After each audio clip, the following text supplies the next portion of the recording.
This is the story of the wreck of the SS Central America in 1857, a disaster that sent to the bottom of the sea such a massive load of gold that it helped trigger a severe economic downturn in the United States, known as the Panic of 1857. Measuring 280 feet in length, the SS Central America was an impressive sidewheel steamship powered by mighty coal engines. Built in 1852, it closely resembled this one here, the SS Baltic, launched just 2 years earlier. Fast and elegant by the standards of the time, it was designed for the route between the Pacific and the Atlantic via Panama. It began its life as the SS George Law, named after a New York magnate, but was later renamed SS Central America after the route it sailed, eventually earning the informal nickname the Ship of Gold. On this route, passengers would travel from California aboard steamships to Panama. From there, they crossed the narrow strip of land by short stretches of railroad or on muleback, before boarding ships like the Central America that carried them to cities such as New York. It was the fastest route before the Transcontinental Railroad, connecting the two worlds that, at that moment, fascinated Americans: the vibrant gold rush California and the old, solid financial New York. The night of September 8th, 1857, began quietly. The sea was restless, but not threatening. The SS Central America had left Havana that morning after 5 days of travel from Panama. On board were businessmen carrying fortunes in gold, young couples on their honeymoons, and migrants in search of a new life. A total of 578 passengers and crew in a scene of normalcy that, within just a few hours, would change drastically. In the ship's hold, along with commercial cargo and personal belongings, there was gold, a lot of gold. Since 1848, the California gold rush had unleashed a flood of wealth across the country, fueling a constant flow of precious metal toward the banks of the East. For years, the Central America had been one of the preferred vessels for this transport, sometimes carrying official shipments, other times with gold discreetly hidden among the belongings of wealthy passengers. Estimates vary widely about how much gold the ship was carrying on its final voyage. I'll get to that later. What matters for now is that the Central America was transporting an amount large enough to make a lot of people in New York, London, and San Francisco breathe easier once it reached its destination. It was a key part of the reserves that sustained the liquidity of the banking system in the eastern United States. What no one could imagine was that the worst was about to happen. In the early hours of September 9th, the ship faced a storm that today would be classified as a hurricane.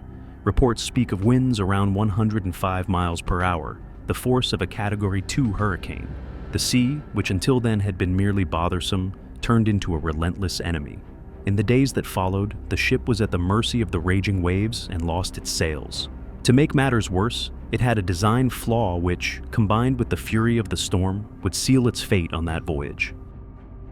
The problem was that the Central America had been built with priority given to cargo capacity and speed, at the expense of a fixed ballast. In practice, it used coal as ballast. This meant that as the fuel was consumed in the furnaces, the ship became lighter and much more vulnerable to the waves.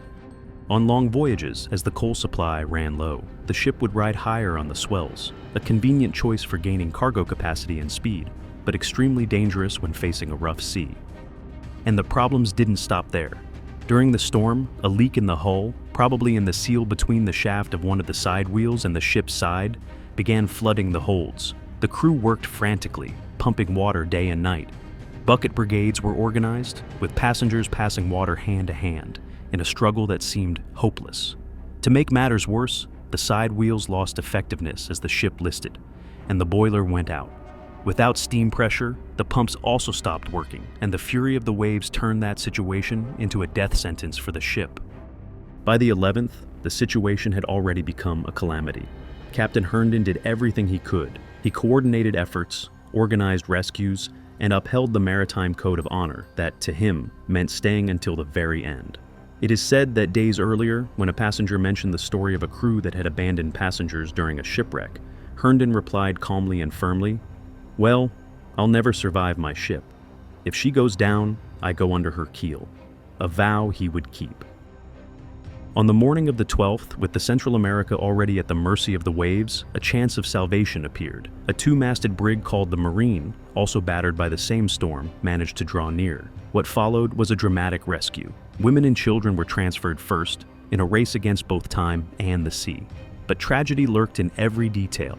Strong winds and rough seas began to push the marine away, and when night fell, the rescue operations had to be suspended. On that September 12, 1857, around 8 o'clock in the evening, the captain climbed onto the paddle wheel and fired his last signal rocket, indicating that the ship was about to sink. Of the 578 people on board, about 425 lost their lives, numbers that vary depending on the account, but still give a sense of the scale of the disaster. Hundreds of families were shattered, and a nation stood in shock before a tragedy the press described as without parallel in the history of American navigation up to that time. The image of Captain Herndon, standing cap in hand, head bowed, as he went down with his ship, became a symbol of the commander who stayed until the very end, the man who upheld his honor.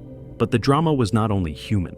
Along with the Central America sank a considerable amount of gold that kept the financial flow between the West and the East of the United States alive. And this is precisely where the story stops being just a maritime tragedy and turns into an economic collapse. The gold lost in the hold of the Central America wasn't just a valuable cargo. It was the final blow that sent the American economy sinking at that moment. Of course, I should say right away that the Panic of 1857 wasn't caused by this shipwreck alone. The problem was that it struck at a moment of systemic weakness in the American economy. The country had been growing far too fast, fueled by territorial expansion, by the rapid construction of railroads, and by a speculative bubble in land and railroad stocks. When Europe cut back its demand for certain American products, especially wheat, and when the domestic bubbles began to burst, particularly in Western lands and railroad stocks, the U.S. economy was left exposed. The sudden loss of millions in gold to the bottom of the sea was the spark that made the house of cards collapse. Banks and exchange houses in the East, already operating under tight conditions, were counting on those very bars and coins of gold to cover withdrawals, make international remittances to Europe, and meet obligations. Many gold consignors in the West entrusted their shipments to agents who were supposed to sell them or deposit them in New York, and suddenly all of that had vanished into the depths of the Atlantic. When the Central America failed to arrive, it was as if a huge share of the nation's reserves had vanished overnight. The result was a run on the banks, a wave of bankruptcies, and a financial panic that hit sectors tied to land, railroads, and trade. For many businessmen, confidence gave way to uncertainty, and credit dried up. The episode went down in history as the Panic of 1857, a depression that struck the United States hard and would only be overcome years later, in part through the financial reorganization forced by the Civil War. But after all, how much gold are we talking about? The numbers varied widely in newspapers and inventories of the time. Headlines screamed, 500 lives lost, $2 million in gold sunk. One report claimed that the Central America had gone down with somewhere between $2 and $2.5 million in gold. Adjusted for inflation, that would be about $93 million today, already a huge amount, but still far from the real figure. Current estimates speak of somewhere between 13 and 19 tons of coins, bars, and gold dust. Just for comparison, 19 tons of gold at today's prices are worth over $2 billion. The difference in estimates comes mainly from the private gold carried by passengers. Many traveled with suitcases full of coins and the so-called poke bags, the small pouches miners used to keep gold dust. These were undeclared amounts that never made it into official records. And that's not even counting the fortune in silver coins and jewelry that also went down with the ship. There's also the fact that adjusting values for inflation isn't the same as adjusting them to the current price of gold. Either way, it gives us an idea of the size of the fortune that was lost. No wonder the shipwreck helped trigger the Panic of 1857. In 1988, a treasure hunting operation began that located the wreck at a depth of 8,000 feet. From then on, a series of expeditions brought back to the surface not only a significant portion of the gold, but also trunks, clothing, bottles of toiletries, and even daguerreotypes. This one became famous, the portrait of a young woman in a lace top, nicknamed the Mona Lisa of the Deep. Although significant amounts of gold have been recovered in the decades since, including a major operation in 2014, it's estimated that coins and precious artifacts may still remain in the wreck. Another curious fact in this story involves Captain Herndon's daughter. 2 years after the maritime tragedy, Ellen married Chester A. Arthur, who would go on to become the 21st President of the United States in 1881. She, however, did not live to witness that achievement, as she died of pneumonia a year earlier. And like every major historical event, the sinking of the SS Central America left important lessons behind. In naval engineering, it highlighted the need for fixed ballast, redundancy in water pumps, and reliable propulsion systems. A theme I explore in this other video, where I show a true tug-of-war between ships to decide which system was best. In business, it taught lessons about commercial practices and the need to spread risks when shipping financial remittances.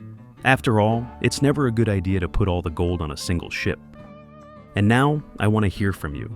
What other lessons does this story leave us? There's always a new perspective we might not have noticed. Drop your thoughts in the comments below.